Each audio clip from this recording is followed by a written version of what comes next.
Hey guys, and welcome to another Monkey Pixels tutorial. This time it's about photography.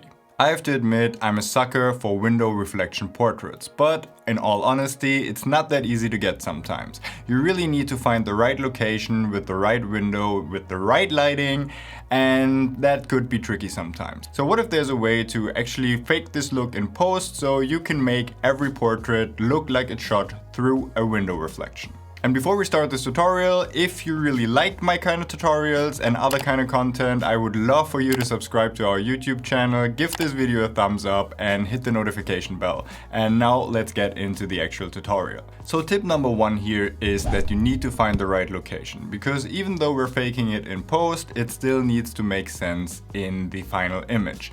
So what I'm looking for is a setup in a cafe. It needs to be indoors, and especially these hipster looking coffee shops are all the rage right now, and they fit perfectly for a window reflection portrait. So the picture I'm taking for this tutorial is a picture that Belle has shot of a figure skater in Helsinki the other day, and I think this actually makes for the perfect setup for this kind of Photoshop tutorial.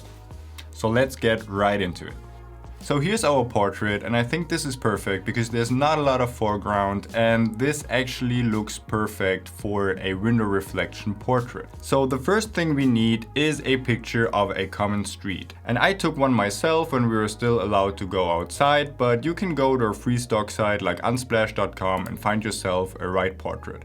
And pretty much a just common look of a street is totally fine. So what we're doing is we're taking this picture and just putting it on top of the picture we actually have. So I think this would be somewhat of a good fit for our portrait. And the first thing we do here is we set our blend mode to screen.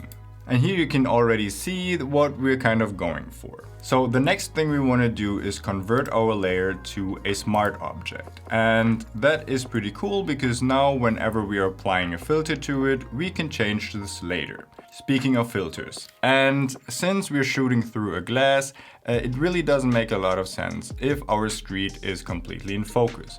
So what we need to do is putting a blur on top of our image. So we're using the Gaussian blur under the blur filter category, and I chose a radius of around 10, which I think is perfect for this kind of image.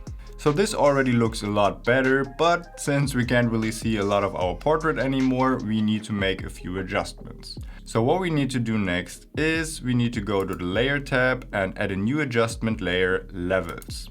And here one thing that's really important is that we use the previous layer to create a clipping mask, meaning that our adjustments will only go onto our street layer and not onto our portrait layer. So in order to be able to see our portrait a lot better, we need to add a little bit of contrast in it. And by doing so, we actually use the middle and the left bar and just adjust them slightly to the right, so that we add a little bit more contrast into our image. And on the bar below, we actually do the opposite and take the rightmost and slide it a little bit more to the left, so that we can actually see our portrait a little bit better. Pretty much like this. The next thing we want to do is, since now with a higher contrast, I feel like the saturation is a little bit too high as well, we need to add a new adjustment layer, and this time we're going for the urine saturation layer. We're also using the clipping mask again, and we're just lowering the saturation so that it's not as distracting as it was before. So, and that was quick and easy. One thing you can now play around with, if you're just taking the layer and you just want to change the outlook, you can actually make it smaller or bigger so that the reflection makes a lot more sense or looks more pleasing to the eye. But that's pretty much it. And there you have it. That was pretty easy. Just took a couple minutes and we took our ordinary portrait and turned it into a window reflection portrait.